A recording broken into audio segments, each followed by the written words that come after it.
want to just have a brief summary of the training that came up during the midterm break for 2 days. It was a training organized by Lagos State Teaching Service Commission, presented by Culminate Consulting Firm. And the training title was Assessment and Evaluation, Designing Assessments that Promote Critical Thinking and Problem Solving.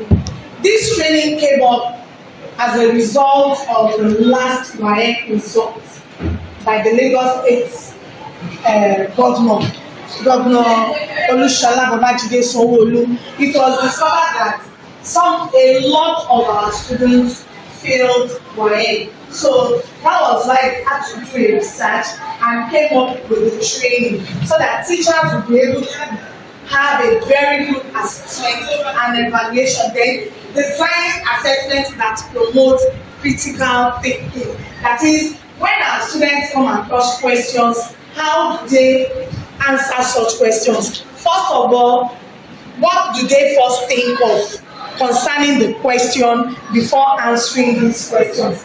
How do they answer these questions in line with the marking and necessary skills for them to acquire or have the desired mark concerning that question? There are some questions that are being answered often, and there are some questions that are being answered in accordance with what is required of them to do. So first thing first, let's first know the definition of what is assessment. What do we understand by assessment? We as teachers, we have what we call the assessment tool, what we call CA. But what do we really assess and how do we assess these students? In the classroom, we have the fast learners and we have the slow learners. Then how do we assess or how do we balance the assessment? First of all, let's discuss what is assessment. Assessment, the word assessment comes from the Latin word "assidere," meaning to sit with. So, for us to have a proper understanding of what assessment is, in assessment, one is supposed to sit with the learner. This implies that it is something we do with and for students, and not to. We don't just say, okay, I've assessed you. You have to sit with them, do it with them, so that you will understand their strengths and their weak points, and then try to find out or assess them what you think you want to assess them.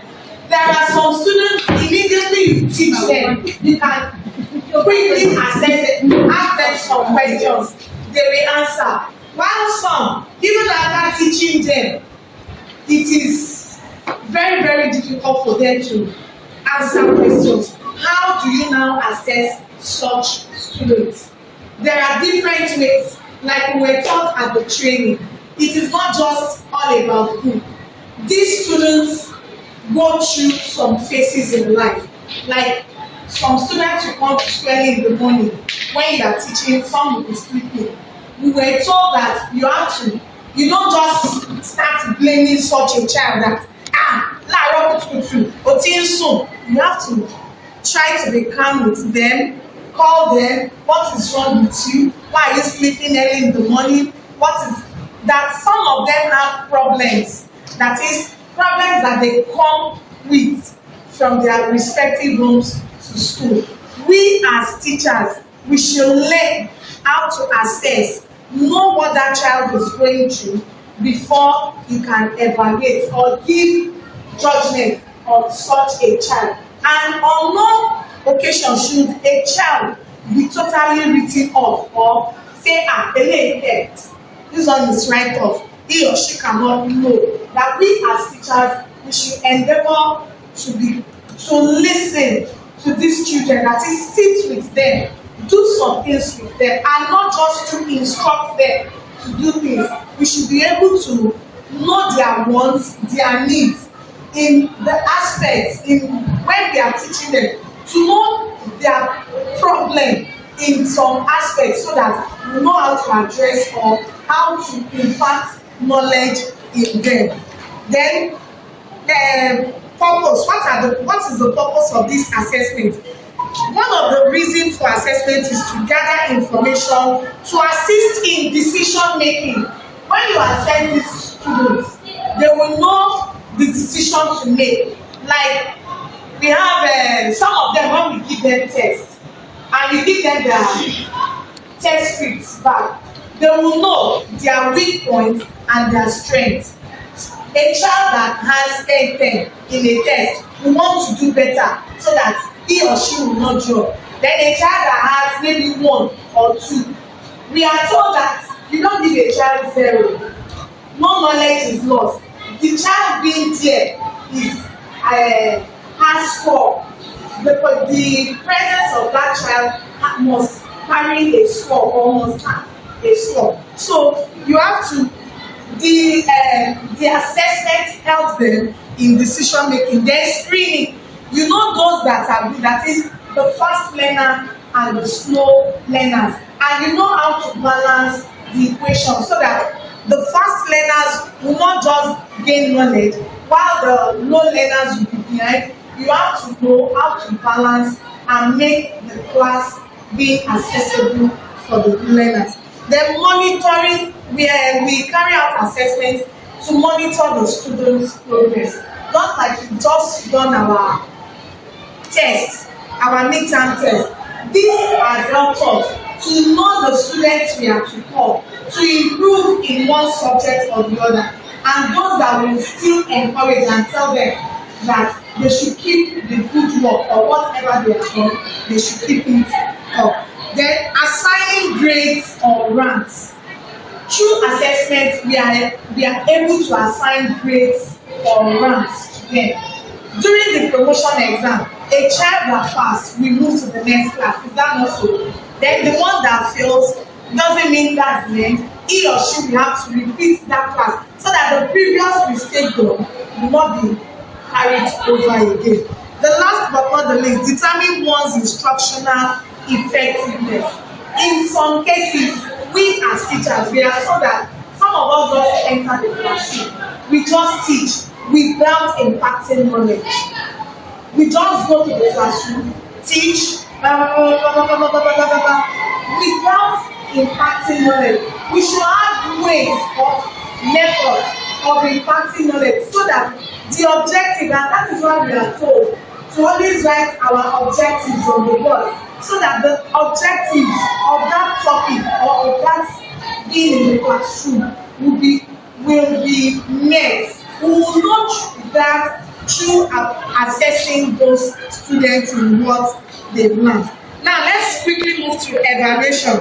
Evaluation is a systemic process of collecting evidence about students' progress and achievements in both cognitive and non-cognitive areas of learning, on the basis of which judgments are formed and decisions are made. When we talk about evaluation, we have assessed these students. We now go through their scores. The highest person, maybe we decide to involve such a child.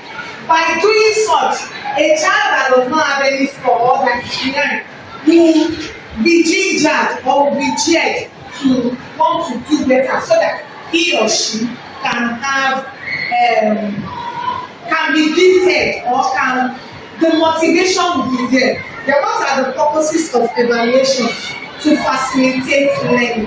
When you encourage your students, when you motivate them, it facilitates their learning. Then you are able to diagnose their problems, that is, you know their strengths and their weak points. Then make decisions. This also helps them in making decisions. Through evaluation, some students have been able to determine or to know the subjects they love most and how their talents are being discovered through such subjects. Then improve products, that is, we should improve. How to improve? A child that comes first this term will not want to come last next term, or a child that is doing well in the class will not want to be noted for failure. So we should is to improve their product. Then judge effectiveness. This judge effectiveness, at least we as teachers, the local parents, it is not, we were told that it is not the judgment, the effectiveness should not be based on academics alone. We've seen cases, an example was cited of some students who are very good in speaking grammar, but when it comes to writing, they won't be able to write. Then in some cases we have some who can write very well, but in terms of standing in the presence of others to talk, they won't be able to talk. So we should be mindful of our judgment, effective judgment. That is, we should use our discretion to know. Maybe we know we studied such a learner and we try to find out which one should we use best that will help such a child to be evaluated in an appropriate way. Then we have different types of evaluation. We have the summative and the formative. When we talk about the summative, we are talking about the periodic or a kind of evaluation that has to do with periods. We have the midterm test, it is periodic. We have the end of the term examination, is also, then we have the promotion exam, which is also a summative. At the end of a particular time, we bring out the result of what is being evaluated, what those students have been able to achieve. We let them see. Then we have the formative. This formative is very, very important in the sense that it has to do with their overall well-being. It doesn't have to be based on periodic evaluation alone. Some of them, we need to change their mentality. When you look at our students these days, a lot of them, all they think about is money. So that orientation, we need to change it. Then they believe that, some believe that school is a scam. That's like the facilitator told us. A child that is coming from the primary school that does not know how to read or write very well is being pushed to the secondary school. You as a secondary school teacher, and that is why it's like the training was mostly for secondary school teachers. They believe that, even the government, they believe that we are the ones that should try to mold them. That if we just say, okay, they pushed you from the primary school to the secondary school, which will push you over. That once we push them over into the society, you and I are going to get the consequences. Because, and that he used an illustration of a child that comes late, a child and the parent, then the primary school teacher, the secondary school teacher, and the larger society. The parents wake up in the morning, they go for their daily needs, for leaving the child behind. The child goes to school, from primary school, the teacher will push that child until he gets to the secondary school. Once the child is in secondary school, we the secondary school teachers, we should try to know the problem of such child. After knowing such problem, we try to notify, find a way of helping that child out. That no child should be seen or be written off. That child must be given an opportunity to, and we as secondary school teachers should be the formative teachers. We have to make them see the difference between the stages of life and how they can improve in their day-to-day activities and how it will better their life in future. So that is that. Then understanding critical thinking, that is the meaning, importance, and strategies. When we say critical thinking, what do we mean by critical thinking? That is, we already know there is a problem. How do we solve it?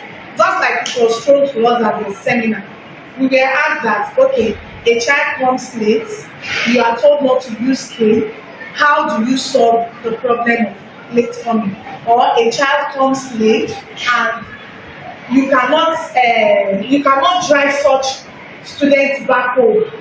What is the solution? What do we do to help such child so that the child will come to school early and not miss out? So What this critical thinking is telling us is there are different, we have problem. There will always be a problem. And any problem in life for us, there will always be problem. How do we think, or how do we want to go about solving such problems? We shouldn't just say, problem is in here, that's your own problem. You should think of, we as teachers, we should help them. And this helping them in thinking, having critical thinking, we also aid them in their day-to-day life, more so in their examination, which is the WAEC, the bottom line for the purpose of the training. Then, in what meaning of critical thinking? Critical thinking is the ability to analyze, evaluate, and synthesize information to make reasoned judgment and solve problems effectively, just as I've earlier explained. The importance of critical thinking. The significance of critical thinking in education cannot be overemphasized. It is cornerstone of 21st century learning, empowering students to thrive in an era characterized by rapid technological advancement, and abundance of information. The ability to think critically offers several benefits, including enhanced academic performance. When you give these students some problem to solve, at times you can just be in the class and, okay, we want to carry out a project. You try it open to them. How do we solve this problem? They, through their suggestions at times, you find out that there will be solution to that problem. So you don't just do a kind of digest and divulge back to them. Let them be involved in any problem you observe, so that they will be able to think on their own, even when you are not there. You know, every day in our day-to-day life, we encounter different challenges or problems that need to be solved. So when you engage them, at times they will have some things to tell us, which will give us solutions. Then informed decision. Critical thinking enables learners to make well-reasoned choices, whether in the classroom, at home, or in their community. Then it also helps in fostering creativity and innovation. If you look at some of these are learners now, some are not good academically, but in some areas when you tell them, okay, this is the problem, how do we solve it? You might find out that the person you feel is the most brilliant, or the dull one among them will be the one that will provide solutions to such problems through critical thinking. Then fostering preparation for the workforce. When you allow them to think on their own, you don't give them information, they will remember what they've been able to do on their own than what you have impacted on them. You know, it's just like a kind of practical thing. You want to make egg, or telling them, or you tell them, watch me as I'm making them. But by the time you tell them, okay, what water, make this on your own, by the time they do it today, they won't get it right. The next time they try it will be better than the first attempt. So it enables them, it's fostering creativity and innovation. Then preparation for the workforce. This helps them when they move into a larger society, so that they will know how to solve problems. They are not going to be on their own, just as we are in this topic now. A lot of us, we go to each other, this is how do I solve this, how do I solve this. So in the work, when they find themselves in a bigger or larger society in the workforce, they should be able to contribute, think, and how to work hand in hand with others, so that they can provide solutions to problems. Then lifelong learning. Critical thinking cultivates curiosity and a growth mindset, encouraging students to become lifelong learners who continuously seek to improve and expand in their knowledge. Then it increases emotional intelligence. When they think on their own and they are being praised or being motivated for it, they will want to do better. before you, as soon as you throw questions at them, they will quickly think and tell you this is what, and it helps them in an emotional intelligence situation. Strategies for teaching critical thinking. Modeling thinking, that is, always demonstrate to learners what is expected of them to do. Then Socratic questioning, asking open-ended questions that encourage reflectiveness and inquiry. Then we have the encouraging debate and discussion. Through debate and discussion, we find out that some of them are even have points that you as a teacher or I as a teacher I might not be aware of. And this is Gen Age. A lot of them have first-hand things that we don't know. A typical example is the phone we have. Some of us, even as teachers or as parents, we might not know the function of some of the functions on that phone. But as soon as you give it to a child in this decade, they will tell you the function without going through the manual of that phone. So, using real-world scenarios, that is, presenting students with case studies, current events, and hypothetical scenarios, making learning relevant and practical. Then incorporating technology. There is no how we have to do away with technology. It is not possible. As we are in the school now, we are lucky to be in a school that still has a very good population. If you go to schools where we have a high population of learners, and you have to be in the classroom with them, how do you teach them? You have to use one of the things that you can use to aid your teaching so that you yourself will be hale and healthy is through what? You have to use technology, that is using public address system to speak to them so that everybody within the classroom will be able to hear you out. Then integrating reflection. Analyze learning experiences, self-evaluation, strengthening, paving the way for the more strategic thinking, that is, you know their strengths and weakness. Then providing constructive feedback. If a student is asked a question and he or she is not able to answer such questions, you don't need to shut that student down immediately. If you shut such a student down, even when he or she has an idea of another question, if she wants to be learning, so they should have providing constructive feedback. You let them know if they are to answer a question and is not the correct thing, just you have tried, you can do better. Yes, you can help out, and that is how to get constructive feedback. In conclusion, understanding and teaching critical thinking is essential for preparing secondary students for the complexities of modern life by equipping them with the skills of critical thinking of solving issues. Teachers are able to empower students to navigate challenges with confidence and creativity. Then the last but not the least that I will talk about is student assessment, a tool for outstanding performance. How do we assess the students so that they will have good results at the end of the day?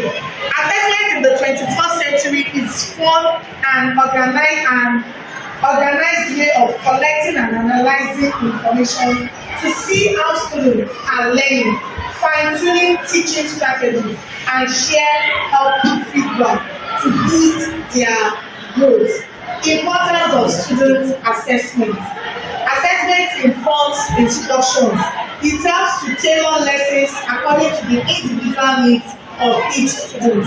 When you assess them, you are able to know where their weak points are and their strengths. So individually, it's not easy, but we can as well, a child that is doing well and a child that is not doing well, we can just have a kind of interaction with them on how to improve better individuals so that you don't use one student's case to teach or to impart knowledge on the other learners too.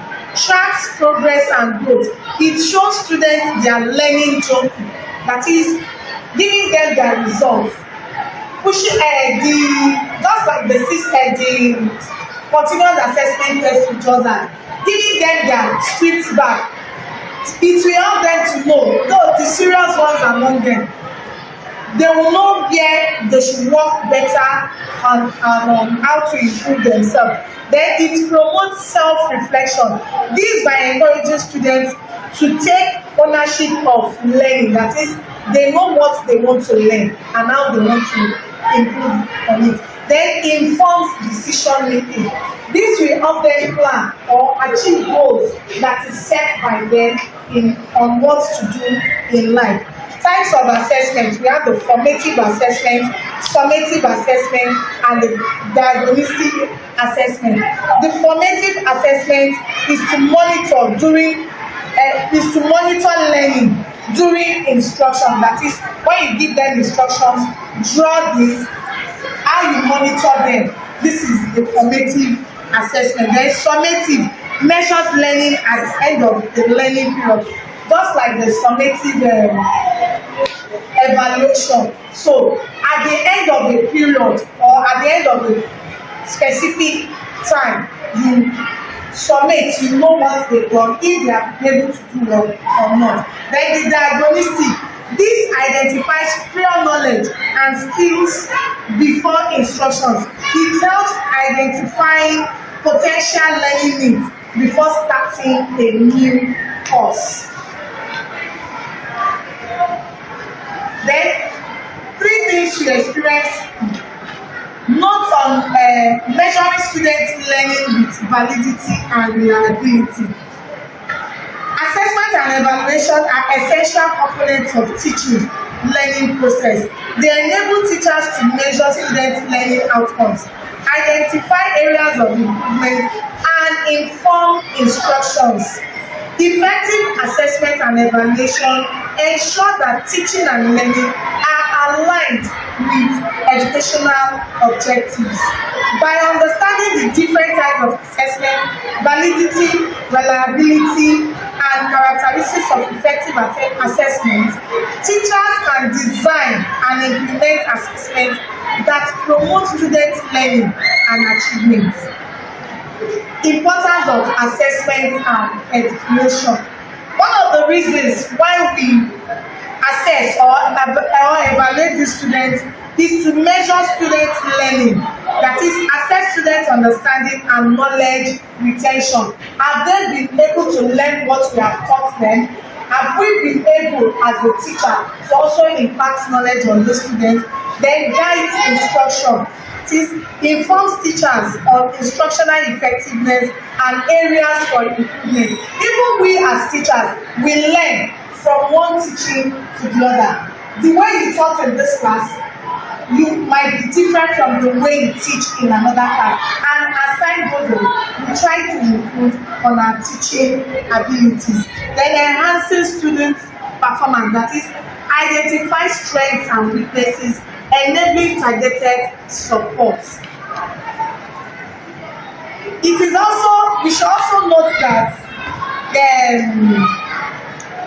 reliability, when we want to evaluate, when we make judgment about how well a standard is attained or knowledge is demonstrated, we give quizzes, that is, we give questions, we give them something that will make them think. And reliability, differentiating assessment from evaluation.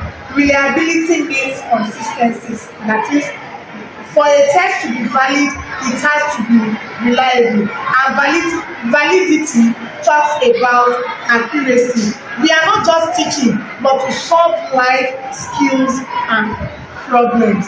So I think steps in problem solving, steps to take in problem solving for the purpose of getting, that is, identifying solution or identifying the problem different from problem solving, or you get to know the systems, the symptoms, and an example of empathy and sympathy. If you look at the two words, Sympathy means when you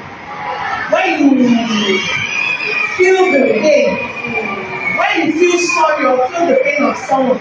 But empathy, when you put yourself in the shoe of that person as if you are the one going through such, so you see the difference. So that is one of the steps in problem solving. Then gathering information about such problem, then defining the objectives. What are the steps that need to be taken so that you can achieve a good result in solving the problem, generating potential solutions. So at the end of this training, we were told that we should be able to go back to our respective schools, teach or give a summary of what we've learned during the training, and the government is hoping that at the end they want to see positive results, not just in my head, even in the paper exams, that it is not too good enough. Lagos State is spending so much on education, and they wish to have what they hope, and they want to see positive results so that our academic, the level or the percentage of our academic performance in the state will be uplifted from the previous months. So thank you for this.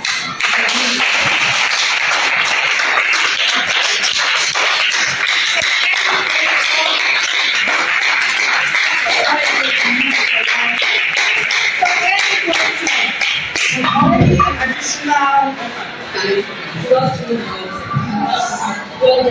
thank you. I have a question. The following program before, in regards to the observed the book, for the past 3 weeks, the boy has been arrested. So I just check on him. Let me see the person. The book got out like 6 or 7 months. All other subjects were not exempt. Even social studies. In a situation where the government is trying their efforts and the teachers are also trying, I actually called the class teacher that what can we do? People have continued, the ball is yet to your next is the broadcast for the world. Say, most of our employees are explain their money and living with it our system. And the real thing is not easy. But I look at the rules of the private school, such as parents will call it. In public school, yes, through the teacher. What I think you should do, It's something painful. yeah, that is why they said we are the formative teachers, that is the secondary school teachers. So what I think we need to do is to seek the authority concerning this particular child, so that the parent or the person who is giving the guidance can be invited to know the level of his learning ability in the school. There is no material. This question we also raised it at the seminar, and we even told them that parents should, it is not teachers that need to be trained on all stakeholders, especially their parents. We have seen cases where some students have they have the motivation. It is the parents that will be joining them that sure you understand. So but everything comes down to us, because it is said that it is when the result is good that they will know that teachers are working. So if the result is good, it shows that the teachers are not working. So I think in this case, just like what you just said, we let the school authority know so that they will know the necessary steps, invite the guardian to know the necessary steps.